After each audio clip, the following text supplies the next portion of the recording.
Guys, yan, may share ako sa inyo guys. Ito ay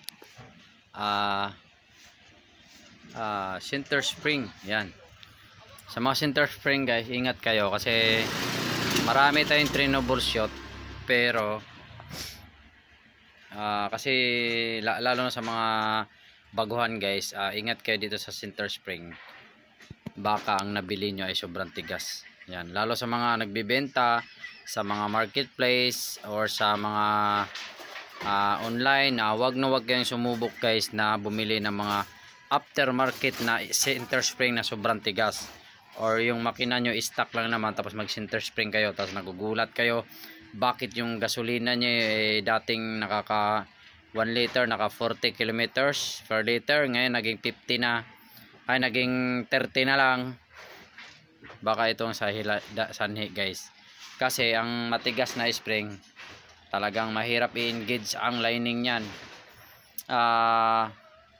Kunti pagpiga mo, pagdiin mo, babalik agad yung kanyang lining, papasok agad sa loob imbes mag-engage na, babalik kasi sobrang tigas.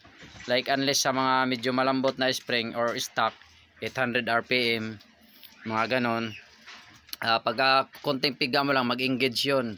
Pagka nag-minor ka, hindi basta-basta yun na hindi basta-basta bumabalik, o kumbaga hindi siya basta-basta bitaw sa pag-engage kasi malambot lang spring. Yun ang advantage noon sa mga malambot na spring. Yan, ito sobrang tigas to guys, siguro mga 1-2 ang center spring nito, kaya kung mapapansin nyo, kung kayo gumagamit ng mga matitigas na spring, napapansin nyo sa arangkada mahiyaw, akala nyo napakatuli na ng takbo nyo. Tapos bukod pa doon sa mga matitigas na spring, pagdating sa gitna wala na siyang ilalakas. Kahit maggaan pa kayo ng bula guys, kahit maggaan ko pa yung ginagawa nyo diskarte na katulad ng mga kinokontent ko na bawasan mo ng bula, ganun pa rin ang mangyayari guys, kasi dahil sa sobrang tigas ng spring. Yung mga disadvantage sa matigas na spring, siguro may video na ako dito guys na medyo nag-viral sa ating YT channel, tapos sa Facebook medyo nabura kasi yung mga upload natin dito sa Facebook sa Agassi Sir Works din. Mga disadvantage sa matigas na spring, pag lumagpas kayo doon sa tinatawag nilang stock or standard na tigas ng spring, pag lumagpas kayo doon guys, ito yung mga disadvantage niya guys: matakaw sa gas, mabagal sa gitna, tapos anong tawag nun, parang siya, nag-engine brake. Pagka nag-minor ka, nag-engine brake, yung parang hindi makakasabay yung ano niya. Yun, kaya yun ang disadvantage sa sobrang tigas na spring.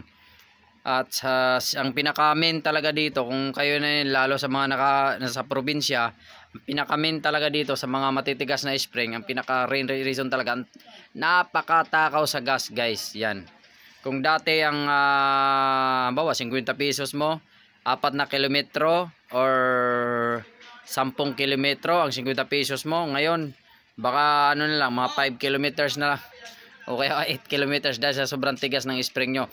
Maganda siya pakinggan kung kayo naka chicken pipe, pero pag kayo ay naka stock, hindi siya masyadong ramdam, naungol lang yung motor, kawawa yung motor lagi.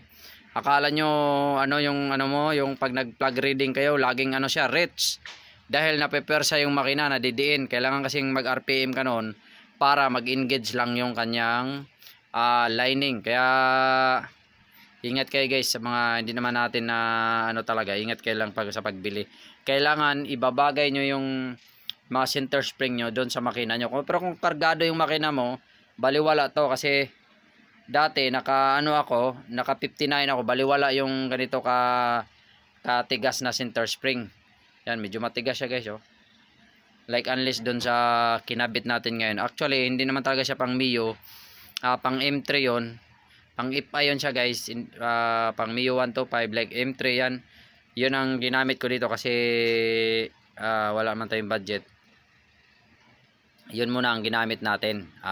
Dinaskartehan lang natin kasi medyo malapad ang noon, medyo malaki ang diameter noon, yung pinakabilog niya medyo malaki. Ginawa natin noon, ginrain na lang natin dito yung gilid para kumasya siya doon sa pakita ko sa inyo guys, yung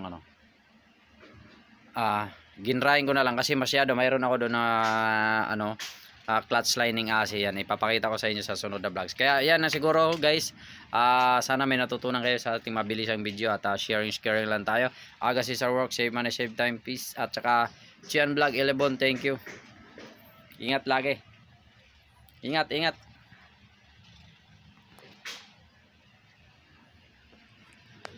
Go.